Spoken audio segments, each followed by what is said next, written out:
I had been involved with many different gurus and yogis, and I had taken initiation from different spiritual masters. But the interesting thing is that I had met one spiritual master who taught me for about almost 3.5 years. But he always told me that he was not my guru. So one day, I took initiation from Sri Chinmoy. And then I came back and saw this previous teacher. And I mentioned how I found my guru now.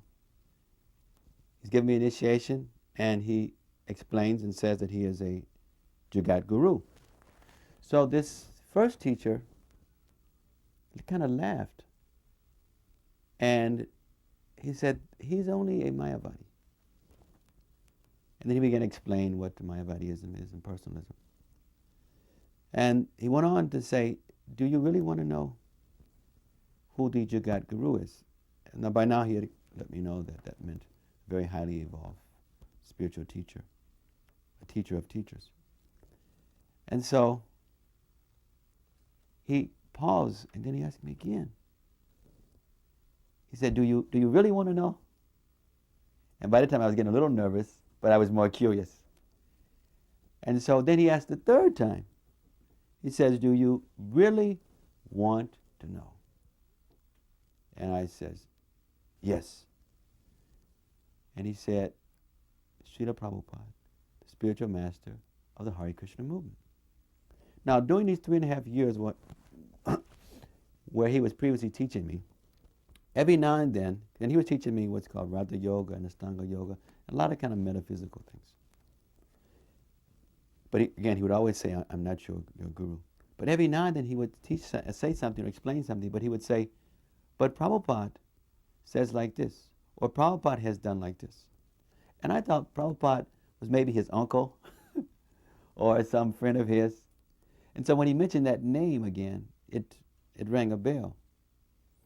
And he says, when he told me that Srila Prabhupada, the spiritual master of the Hare Krishna movement, I was devastated.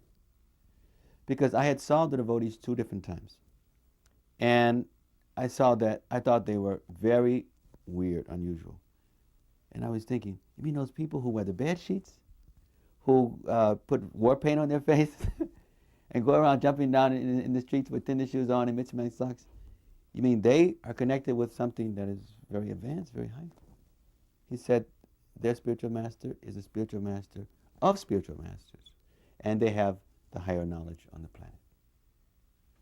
And now it was really bewildering, because here I've been with this person for 3.5 years. He was a tremendous mystic. He read minds, and he had all kind of powers and shaktis. And he had never cheated me or disappointed me, and he always told me that he wasn't my guru. So I had, I was in a dilemma. So I decided I would go and explore with the idea that I was really trying to prove to myself that for some reason he's lied to me. So I got as many books as I could from the devotees. And I went to visit the temple in New York, and I would go and hear Bhagavad Gita class. I would go and hear the devotees talk, just to find fault. But the more that I studied the books, the more I became convinced. And as I talked to devotees, I saw there's all different types of devotees. And some are serious, some are less serious. And I saw that there were some problems, but I realized those who are following are very special, and the philosophy was very special. So then after that, I came back to him at some point, because after studying like that for 6 months, then I decided to join. And I joined. I went to Dallas to help Satsu Maharaj in the Gurukula. But now once, a couple of years later, I saw that same teacher. And I wanted to ask him some questions, and ask him a few questions. And he became furious, very furious. He said, you have met the spiritual master of the universe. And now you're coming back to me, asking me questions. He said, you're not going to get me to make offenses to such great soul. He said, when Srila Prabhupada came to America, there were many, these are his words, spiritual teachers who knew of his calling. and who should have assisted him. He said, I stopped teaching when Prabhupada came to America.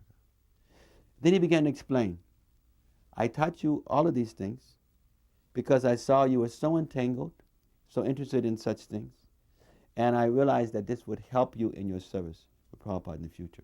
He said, now, you leave here and don't you ever come back again.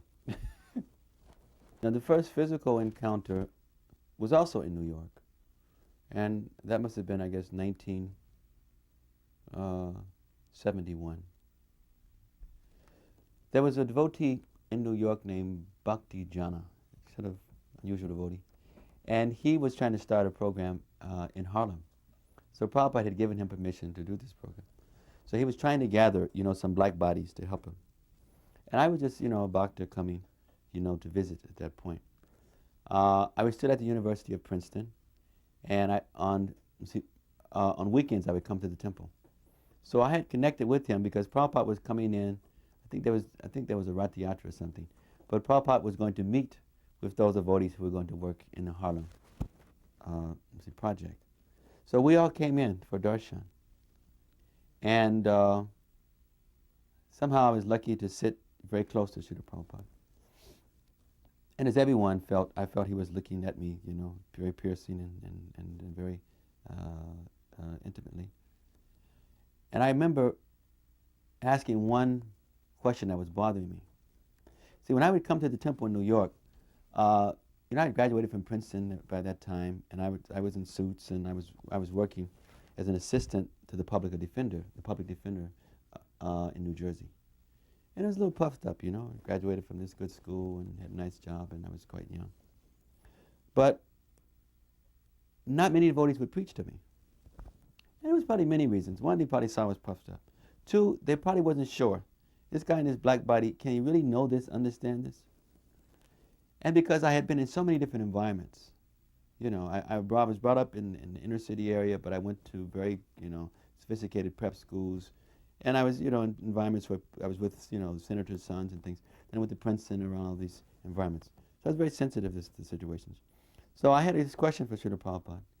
And my first question was, Srila Prabhupada, there's prejudiceness in this movement.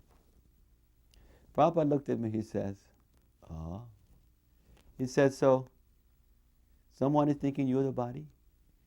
And if you're disturbed that they're thinking that you're the body and you become disturbed, he says, then you are also nonsense.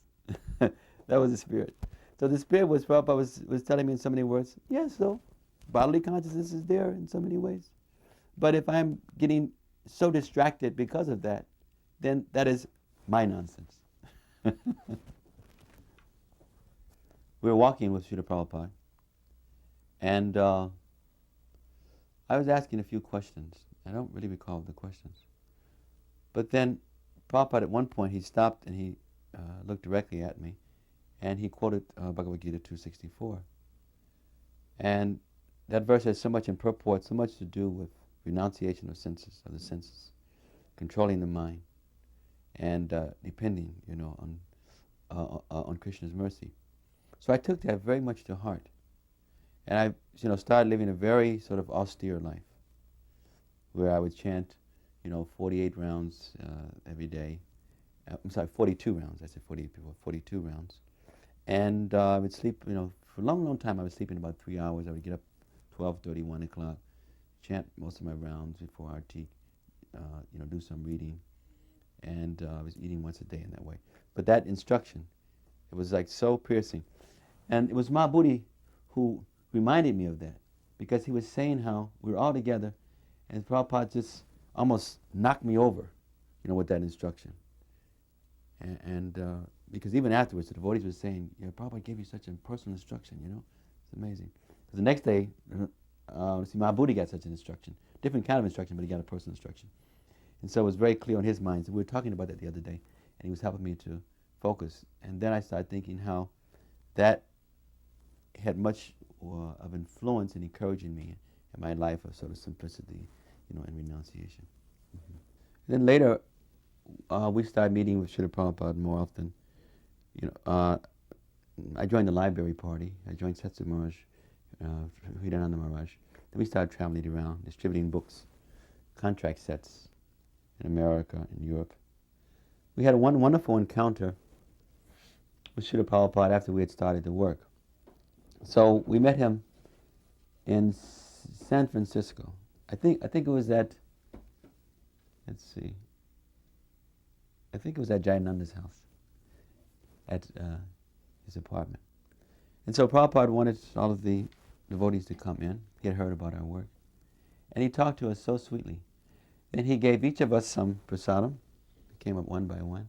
And he gave us a flower. And what was really significant that always stayed with me is that we were asking him some questions about how to do the work. And two things. First thing he told us, he says, you try your best and Krishna will help you. And we took that very seriously. We were realizing that if Prabhupada wants this to go on, because Srila Prabhupada was very pleased that books, before they were even written, that there was such an audience waiting for them.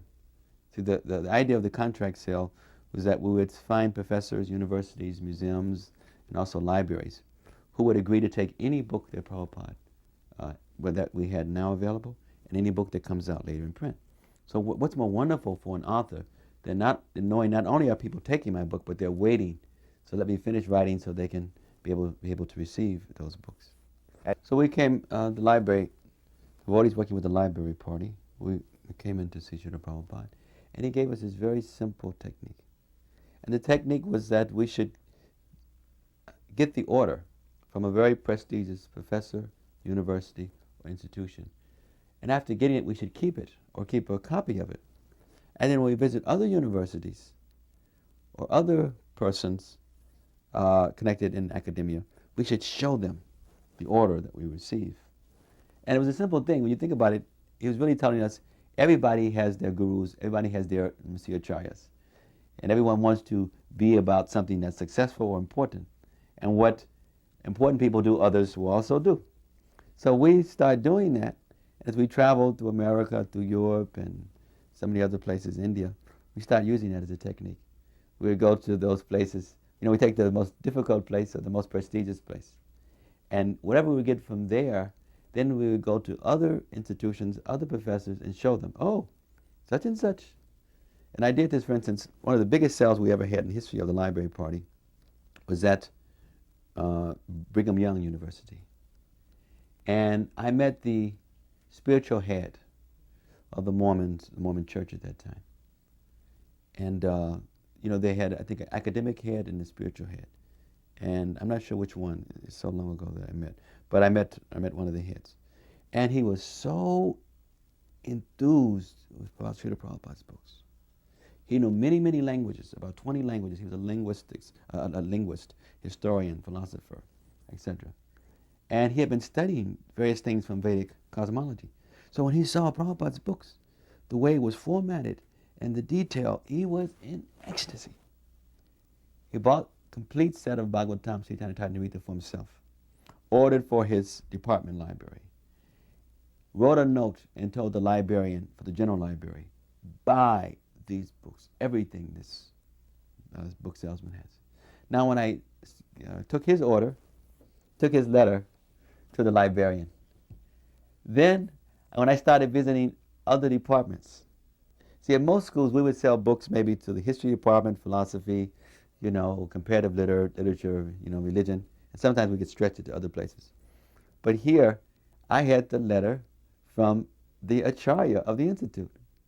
So every place, every department I would go to, I would talk with them, and I would tell them that I had just went to visit such and such, and he was such a nice person, and I probably just pulled it out kind of casually, about this, and they would practically snatch the sheet from me and see, oh, Hugh Nibley, that was his name, he's gotten this. Oh, let me. Also, I want the same thing. And then in a few cases, he had given me some professors to see. And I would go see the professor and I would tell them that I was sent by Hugh Nibley, and they would be so happy. Oh, he knows me? He sent you? And it was just so easy. It was all based on the technique that Srila Prabhupada had given us. By the time I left that university, I think I had distributed about 16 or 17 standing orders, All the major departments had 4 Bhagavatam sets, Chaitanya Charitamritas. So almost 20 book sets just in that one school, just from that little technique. We found sometimes the professors who were not, so senior, some of them sometimes had trouble with Srila Prabhupada. We found, in most cases, the top guys, even if they were totally against what Prabhupada had written. I'll give you an example. I had one professor to say, I don't like his interpretations, but I am completely amazed at his gall in taking up the Srimad Bhagavatam. See, because even amongst the scholars, the Bhagavad Purana is most complex, and it drives them batty, because they think it's the Krishna of the Gita, the Krishna of the Bhagavatam, the Krishna of Mathura. They think it's sometimes a different Krishna. They just can't see how the same personality can be involved in so much. And for Prabhupada to take on the Bhagavatam and to explain things in such a way. So I've had professors to say that they wanted the books, they would buy all the books, and they'd be in total disagreement. But they were so amazed at Prabhupada's presentation and his gall. And then we would have many of those who just knew that Prabhupada was giving the best presentation on bhakti, and they wanted it. And some of these professors, it was just amazing that these professors are studying intimate things about Rupa Goswami and Jiva Goswami and whatnot. So some of them were sort of like fallen Brahmins from a previous life. They would be so fascinated with this subject matter. And they would relish the book like anything, even though they couldn't follow any of the principles. I had one experience of meeting one professor. We would wear suits, and we had cards, Bhaktivedanta Book Trust. So I came in to see the professor. I gave him my card.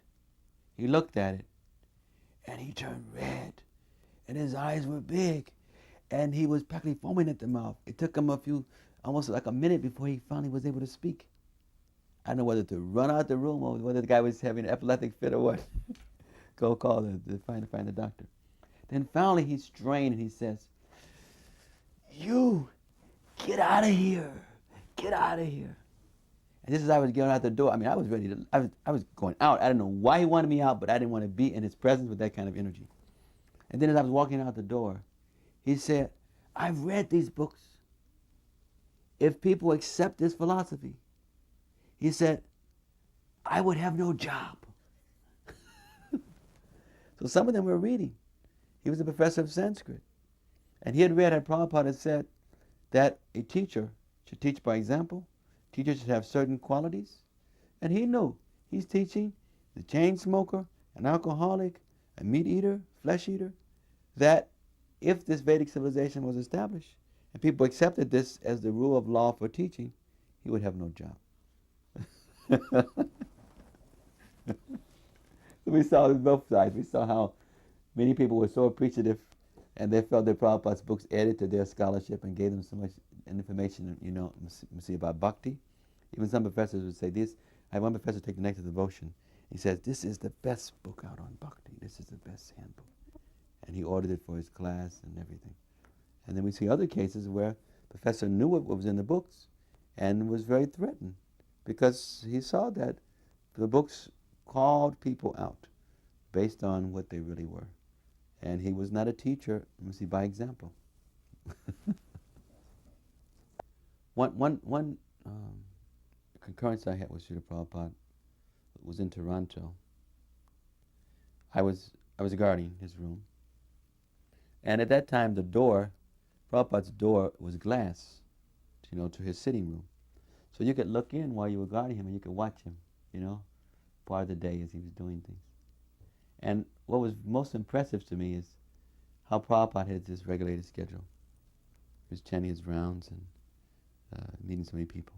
But what was most impressive to me at that time, and I was pretty much of a new devotee, was to see him reading his own books. And I thought, Prabhupada is reading his own books. How important it is for us to read the books. If here even the Guru is relishing his own books, then how much we should be relishing and appreciating, even more. So those were qualities I was very, very impressed by. So when Prabhupada was leaving his body, and he wanted to go, to Gitanagari and help us in knowing how to do Varnashram Dharma. He stopped in England. By that time, I was in Eastern Europe, and we had heard that Prabhupada was coming. So we dropped everything, and we came to the manor. So when Srila Prabhupada heard that I was around, he immediately told devotees to call for me. And by that time, Prabhupada, had practically stopped all bodily functions, and devotees were carrying him, in the palanquin to have darshan. So when I came in, and it was, there was one devotee, there was Krishna Kshetra, and a devotee, he left his body, I think his name was Dwarkadish. He used to work in Hungary and Poland and those places. So we were all together, and Tamal Krishna Maharaj was there. So Tamal had already written me many wonderful letters telling me how that I should continue sending these letters to Prabhupada as he's sick, is giving him new life. He was probably so happy to hear about the preaching, how his books were going into so many different places. And so I was send reports about every 2 weeks. And I would be sending detailed reports. Who got the books, what was said, what was done. And Tamal would tell us how Prabhupada would hear this after taking lunch. And that after being garlanded and put chandan on him, and he would sit back, and Tamal would tell me he would close his eyes and he would swoon, etc. So Tamal was eager for me to come in, for Prabhupada to see me. So an interesting thing happened. I came in, I sat before Prabhupada's desk. And Prabhupada his voice was so weak. So he would call me, he would motion over to come closer. So then I came a little closer. And then he motioned for me to come around the desk. And then when I came around, Prabhupada started rubbing my head. And then he started crying, and then he embraced me. And then he said something which I didn't quite understand. But then what he said later, he says, "Your life is successful." And then I said, "Prabhupada, we're only doing things because you are forcing us. Otherwise, how could we do anything?" And then his voice became very strong, even though he was so weak. His body was so weak. He says, "Yes, and that is the parampara. My guru has forced me, and I am forcing you. And that is how things are going on." And it was so amazing. It was the most amazing experience I ever had with Srila Prabhupada. I mean, I couldn't appreciate it. And the next thing that happened shows you how I didn't appreciate it. Because it just came upon me, it was so fast. And Prabhupada was so weak, and at the same time, he was so strong and giving so much love. So the next day, now this was the very last time I saw Prabhupada. The next day, Tamal wanted me to experience what Prabhupada's mood was when he would read these reports. So he wanted me to physically come in and to read a report to Srila Prabhupada. Because he would write me these letters saying how Prabhupada says, your work, he would give comments after, Tamal would read to him, and then Prabhupada would give some comments, and then Tamal would send me the comments. And they're some of the most amazing letters I've seen. And not because they're my letters, but they're some of the most amazing letters. So Tamal wanted me to experience what he was experiencing from Prabhupada. It's like Sajananda once told me, Sadananda. He had told me how once he was in the room when Prabhupada got a letter when I was in the communist countries. And Prabhupada didn't start speaking afterwards. He said, Prabhupada said, so he do not know the language. They do not know his language. He does not know their language. But the books are going out. He is a black man in different race. And the books are going. He says, and the books are going. And he says, and Prabhupada went into like a trance. He says, the books are going. And he says, Prabhupada just went out like that. And so these are the kind of things that were going on. So Tamal wanted me to experience something of what they were experiencing when Prabhupada would read the letters. So now, the day before, Prabhupada has embraced me and told me my life was successful. And 5 of the devotees were in the room. So now I'm going around kind of puffed up, Prabhupada has embraced me, And everybody was saying, people knew me then as Ganesha. So everyone was saying, those who knew that, oh, Ganesham was embraced by Prabhupada, this and that. So I was feeling cocky, Prabhupada embraced me. So the next day I came in, reading my report, and the report I think was from our activities in Eastern Europe. And I started reading about the events of how the books had gotten out, this professor had taken, this library had accepted, this museum had accepted. And Prabhupada at one point stopped me. And he said, "It is by Krishna's mercy," very piercing. He was chastising me that I was accepting, one, that I deserved his darshan, that I was feeling proud of what I had received. He told me some other things in that same session about the communists, if they don't take the Krishna consciousness, they will have no grain, there will be many problems. But this one, he tuned into me and said like this. It was the very last words that Prabhupada had ever said to me, the very last time I saw him.